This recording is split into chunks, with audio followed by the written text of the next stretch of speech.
इतने सब लोग दंडवत यात्रा करके आए हो, पद यात्रा करके आए हो। ऐसे कितने लोग हैं जो दंडवत यात्रा और पद यात्रा करते करते यहां तक आते आते ठीक हो गए? हाथ उठाएं। देखो महाराज जी, देख लो महाराज जी कैसे हाथ उठे हुए हैं।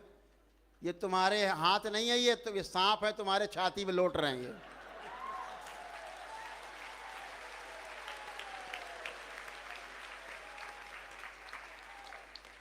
ये है आस्था, विश्वास और श्रद्धा। यह है आस्था, विश्वास, श्रद्धा। और श्रीमान जी ने एक वीडियो डाला था बना करके, दरबार को गाली बक रहे थे, उनके पूरे कमेंट बॉक्स में केवल उनको गाली गाली पड़ी थी। और बता दें, उन्होंने डर के मारे अपना वीडियो अभी भी डिलीट भी कर दिया है।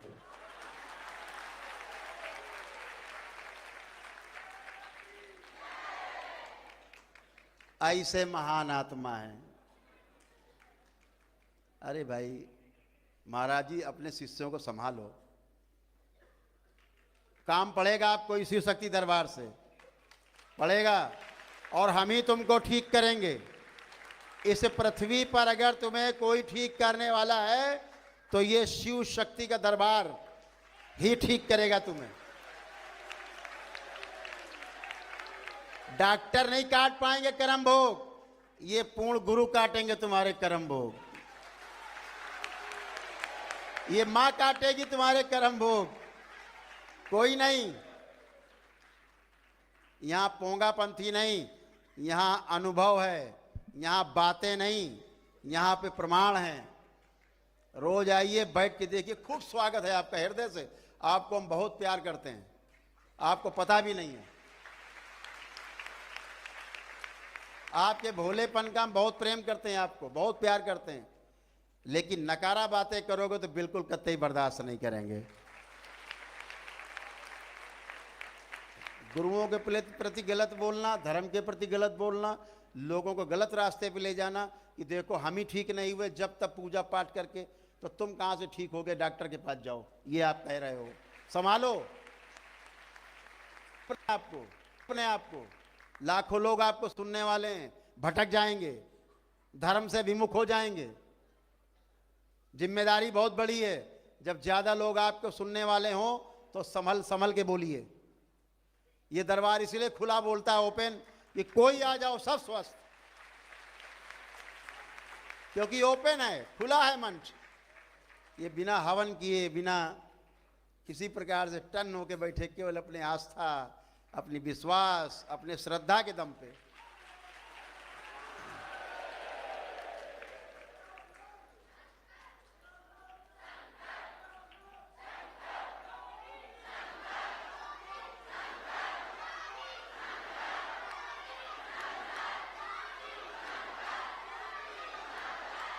बोलिए सद्गुरुदेव भगवान की।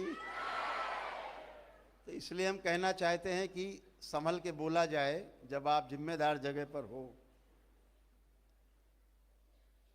सौभाग्य से आपको लोग सुन पा रहे हैं, सुनना चाहते हैं आपको, लेकिन इसलिए सुनना नहीं चाहते कि आप धर्म विरुद्ध बात करोगे, धर्म के विरुद्ध आचरण करोगे। बहुत सवाल उठाएंगे, फिर हम, आप जवाब भी नहीं दे पाओगे। क्योंकि जिसको तुम आराध्य मानते हो वो मेरा भी आराध्य है।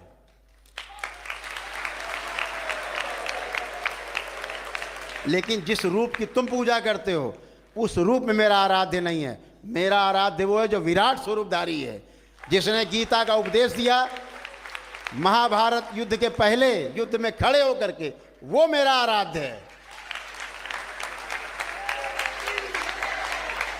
मेरा आराध्य व्यभिचारी नहीं है, मेरा आराध्य धर्म विरुद्ध आचरण नहीं करता। मेरा आराध्य वो है जो पूरी दुनिया को एक जैसा संदेश देता है, धर्म का संदेश।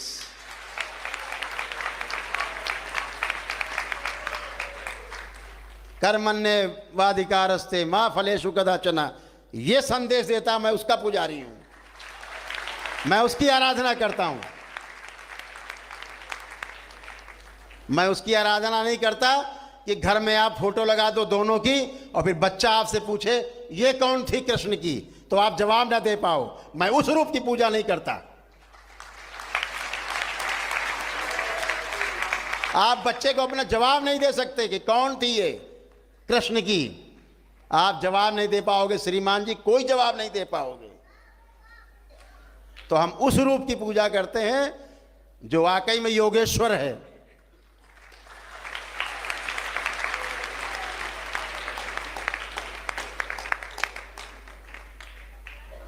चारियों को पापियों को एक दूसरे से मरवा दिया, नष्ट कर दिया सबको, उसकी मैं आराधना करता हूं। ये वध है, उन्होंने हत्याएं नहीं कराई, वध कराए हैं। और वध जो है होना बहुत आवश्यक है, लोक हित में, मानव के हित में। हत्या करने वाला पापी, लेकिन वध करने वाला हमारा रक्षक है, सृष्टि का रक्षक है, मानव जाति का, मानवता का रक्षक है। तो भगवान श्री कृष्ण ने हत्याएं नहीं कराई। जो लोग कहते हैं इतने लोग मरवा दिए, मरवाए नहीं, वध कराए हैं। वध में और हत्या में फर्क है। हत्या कराई जाती है आदमी अपने लिए करे, और वध होता है समाज के लिए, पूरे समाज की रक्षा जिसका वध करने से होता हो, वो वध है, वो हत्या नहीं। तो दुराचारियों से समाज को मुक्त कराया था उन्होंने। हम उस रूप के पुजारी हैं, मेरे भी आराध्य हैं। लेकिन जिस रूप में आप प्रस्तुत करते हो उस रूप की हम पूजा, हमें नहीं पसंद। आपको होगी, आपको मुबारक, आप खूब करें, मेरा कोई विरोध नहीं, किसी से विरोध नहीं है।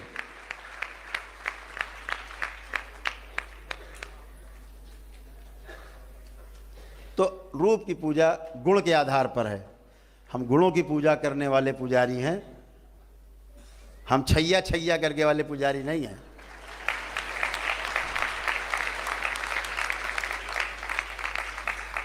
कि योनी आपकी बदल गई, आप नथनी पहन के बैठ गए, कंगन अंगन पहन लिया, चूड़ी पहन ली, छैया छैया कर रहे, नाच रहे। अरे यार, आओ हम आपकी योनी बदल दें तुरंत। छैया छैया से हरिहर हो जाओगे।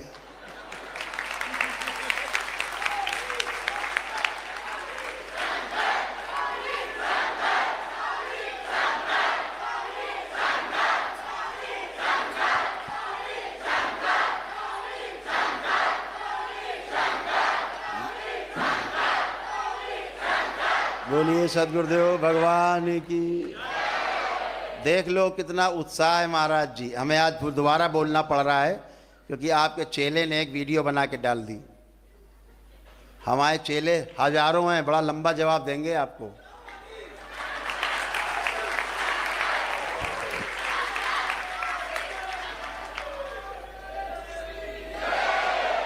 इस दरबार से कभी कोई खाली नहीं गया, न कभी खाली जाएगा। इस दरबार से ये जो आस्था का समुद्र देख रहे हो महाराज जी, ये एक दिन में नहीं बना है समुद्र आस्था का। धीरे धीरे धीरे हैं ये लोग अपने दरबार को, इसलिए बना है। रोज इतनी भीड़ आती दंडवत यात्रा करके, जबकि दंडवत यात्रा पद यात्रा बंद कर दी गई। ये रास्ते में जो लोग चले आ रहे हैं उनका है स्वागत हो रहा है, बैठे हैं साथ में।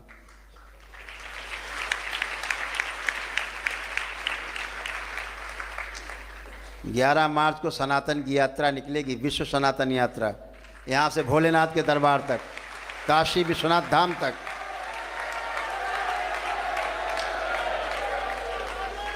श्री काशी विश्वनाथ धाम तक पद यात्रा होगी। देखना कितना बड़ा समुद्र होगा। कानपुर से काशी, जो 20-25 हजार दरबार के बाबा के भक्त और शिष्य एक साथ पद यात्रा करेंगे यहां से।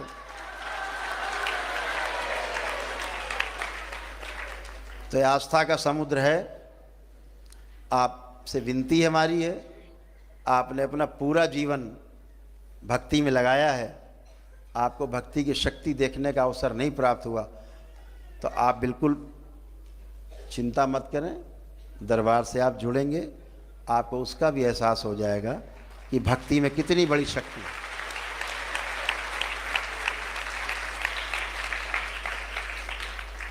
कर्म भोग कटते तो हैं, लेकिन कोई काटने वाला चाहिए।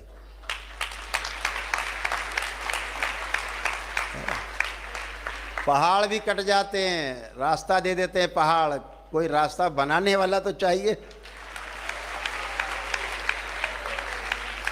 केवल पहाड़ के आगे खड़े हो कि भैया जरा रास्ता देना, भैया जरा रास्ता देना, प्राण निकल जाएंगे। महाराज जी वो रास्ता नहीं देगा, पहाड़ है। लेकिन गुरु कृपा, ईश्वर कृपा, ऋषि मुनियों की कृपा, हमारे साधु संतों की कृपा और हमारे धर्म के प्रति आस्था, विश्वास, श्रद्धा, पहाड़ भी चले जाते नीचे रसातल में, मैदान हो जाता है।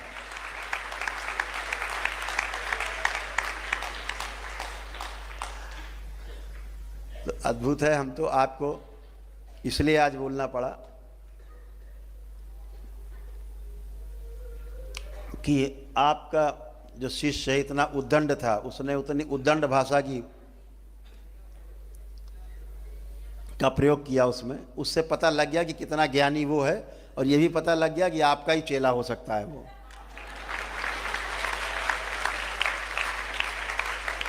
पता लग गया कितने पानी में है वो। 5 आदमी ले कह रहे हैं 5 आदमी लेके आएंगे, अरे हम कहते हैं 500 आदमी लेके आओ भाई। 5 आदमी ठीक होने की बात कर रहे हो, 500 लेके आओ एक साथ। देखो ये बैठे हैं 2000 से ज़्यादा लोग बैठे हैं आप एक साथ ठीक हो करके। किसी को छुआ नहीं गया, किसी को टोना टुटका नहीं किया गया, किसी को जादू टोना नहीं किया गया, किसी को झाड़ फूक नहीं की गई, किसी को टच भी नहीं किया गया है। ये अपनी आस्था, विश्वास, श्रद्धा से स्वस्थ होकर बैठे।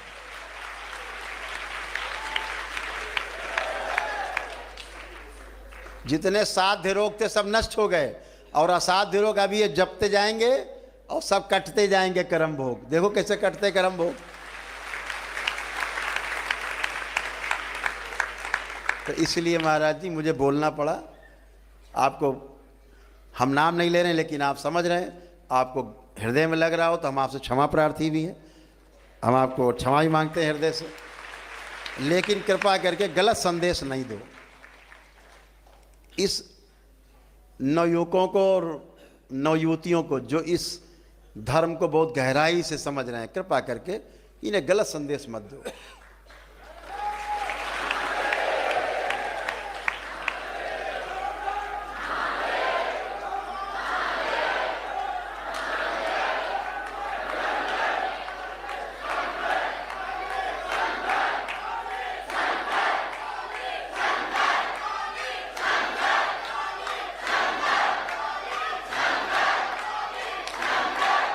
बोलिए सद्गुरुदेव भगवान की। मैंने कभी सोचा था कि उधर आएंगे कभी, अगर श्री कृष्ण हमारे आराध्य नहीं होते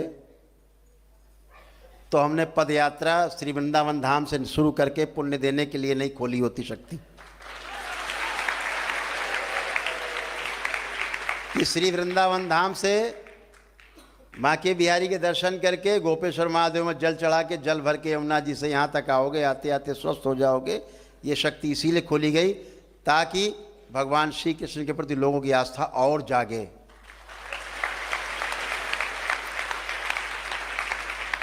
भोलेनाथ के साथ साथ उनके प्रति आस्था जगी रहे, जोत जगी रहे, इसलिए यात्रा शुरू। अगर काशी विश्वनाथ धाम से शक्ति खोली कानपुर तक की, तो ये भी शक्ति खोली कि श्री वृंदावन धाम से कानपुर तक भी पद यात्रा करोगे तो स्वस्थ हो जाओगे। आस्था नहीं होती तो नहीं खोलते। खूब आस्था, विश्वास, श्रद्धा है। मरते दम तक इस शरीर के तब भी आस्था, विश्वास, श्रद्धा कोई कम नहीं कर पाएगा श्री कृष्ण से।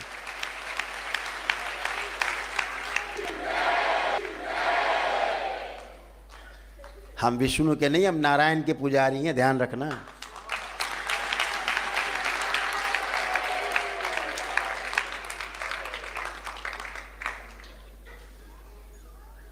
अच्छे से अध्ययन कर लेना विष्णु और नारायण में क्या फर्क है।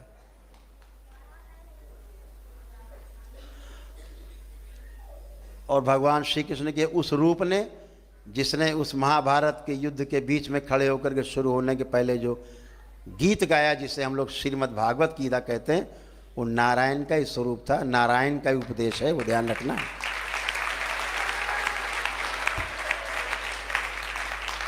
अलग अलग रूप की अलग अलग महिमा है गुणों की, वैसे ही बन जाओगे जैसे रूप की पूजा करोगे, ध्यान रखो। हम साधु हैं, संत हैं, तो ज्ञान पक्ष की पूजा आराधना अर्चना करें, साधना करें, इस बात का ध्यान रखो। जैसी जिसकी पूजा करोगे, जिस रूप की, वही अंदर चलेगा। फिर लिंग भैरवी पीछा नहीं छोड़ेगी, ध्यान रखो, ना छोड़े है।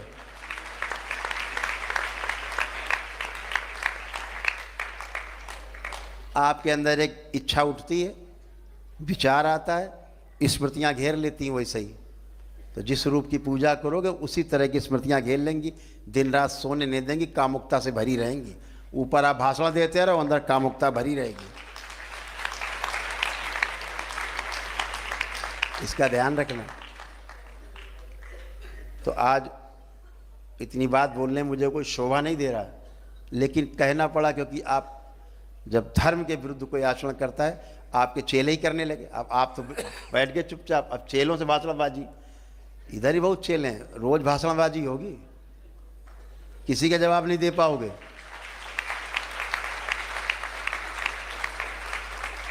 मैंने सोचा था कभी वृंदावन उधर जाएंगे तो हम आपको ही मिलेंगे, आप बीमार हैं, संत हैं, मैं आपको अच्छी दृष्टि से बाकी में देखता हूँ, लेकिन इस वाले विचार से आपके मेरा कोई तालमेल नहीं, मेरा आपसे विचार तालमेल नहीं खाता। जो आपने बोला कि डॉक्टर कर्म भोग काटेगा, ऐसे तो लोगों की ईश्वर के प्रति आस्था ही खत्म हो जाएगी। लोग डॉक्टर साहब का चित्र लगा के पूजा करने लगेंगे घर में, यही हमारा कर्म भोग काटेगा। अरे भैया, कर्म वरम भोग नहीं काटेगा, तुम्हारा गाल ब्लैडर काट देगा, बाहर फेंक देगा, आते आते काट के बाहर फेंक देगा, ये वो काम करेगा, वाल्व निकालेगा, हृदय के बाहर फेंक देगा, जो कुछ पा जाएगा, किडनी किडनी सब बाहर फेंक देगा, काट और देगा। क्या काट देगा? अंग काट देगा, कर्म भोग तो कटेंगे नहीं। तो हम आपका बहुत करते हैं, मान करते हैं बाकी सब बातों के लिए, लेकिन इस बात से हम आपके सहमत नहीं। कृपया गुरुओं का आदर, आप वीडियो बना डालें, आप इस बात के लिए क्षमा मांगें कि आपने जो कहा है वो ठीक नहीं कहा है, वो आपसे गलती से निकल गया, आवेश में निकल गया।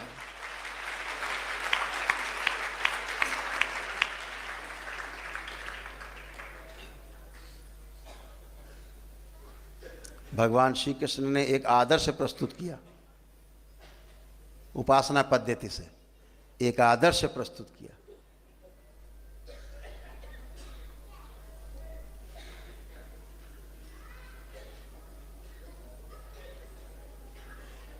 लेकिन आप उस आदर्श को बिखेरिए मत।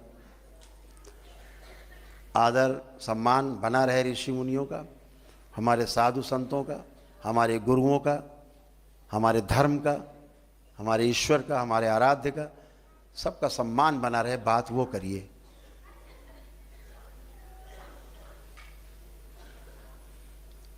लेकिन ऐसा मत कहिए कि ऐसा नहीं होगा।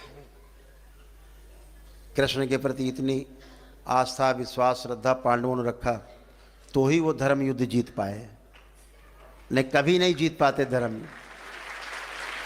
अगर आस्था, विश्वास, श्रद्धा नहीं होती भगवान श्री कृष्ण के प्रति, तो कभी भी महाभारत का युद्ध पांडव नहीं जीतते, ध्यान रखिएगा।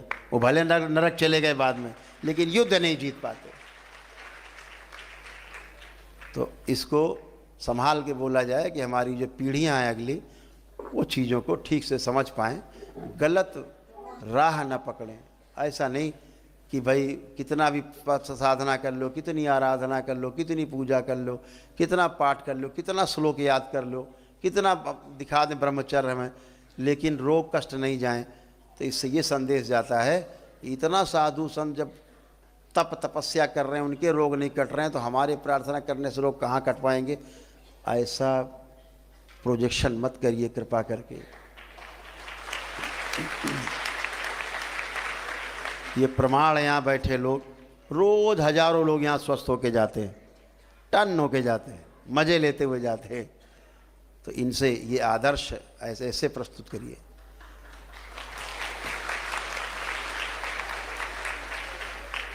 आपका सिर्फ यही वीडियो इस तरह के आए कि डॉक्टर्स के पास जाओ, कोई आशीर्वाद से कुछ नहीं होता, इसी वजह से फिर आपसे मिलने का हमारा मन खट्टा हो गया।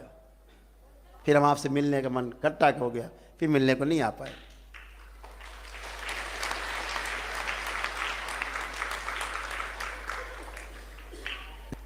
करके स्वयं आकर के आपके लिए जो भी कर पाते, जो मेरे पास मेरे गुरु की दी हुई शक्ति है, हम उसका सदुपयोग जरूर करते हैं आपके साथ।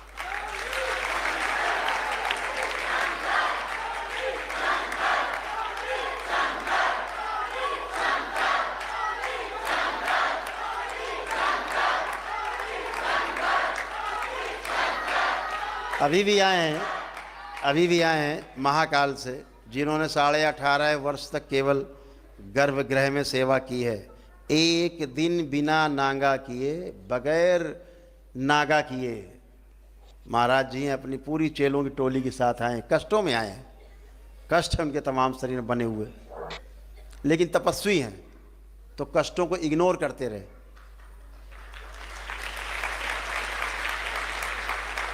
जैसे आप करते रहते हैं इग्नोर कष्टों को, हंसते हंसते झेलते रहते, लेकिन क्या हुआ, पूरी टोली के साथ आए।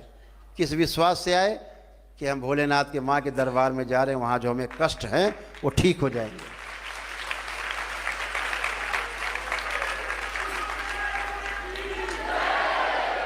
तो कहाँ से आए? महाकाल से, महाकालेश्वर से, उज्जैन से आए। उनका स्वागत है दरबार में, तब भी थे, अभी भी दरबार में है। और जैसे आए दरबार ने उनको 5 मिनट के अंदर स्वस्थ किया, केवल 5 मिनट में, केवल 5 मिनट में, क्योंकि उनको ईश्वर के प्रति आस्था है, भोलेनाथ और माँ के प्रति आस्था है, इसलिए दरबार आए और स्वस्थ हुए 5 मिनट में। जो असाध्य रोग है धीरे धीरे कट जाएगा। जितने साध्य रोग थे 15, 20, 25, वो फटाफट 5 मिनट में खत्म हो गया।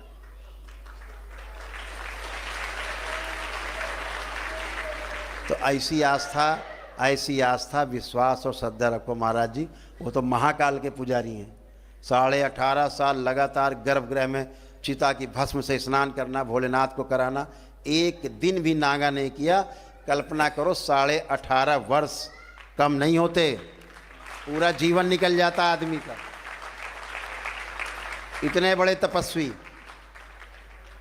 आप उनके आगे कुछ भी नहीं हो।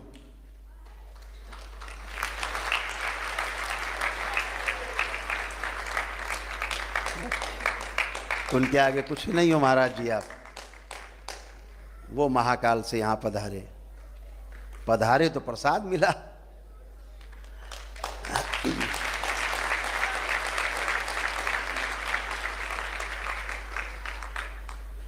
तो आपके अंदर जो कमी है उसमें कौन दिक्कत है? आप तो संत हो, क्या दिक्कत है? गलत बोले हैं तो भाई बोल दो, भाई मैं गलत निकल गई, जवान है चमड़े की फिसल गई। सुधार के बोलो, सुधार के बोलो, अच्छा बोलो, अच्छा सुनो, अच्छा करो, अच्छा देखो, अच्छे हो जाओगे। यही तो फार्मूला है।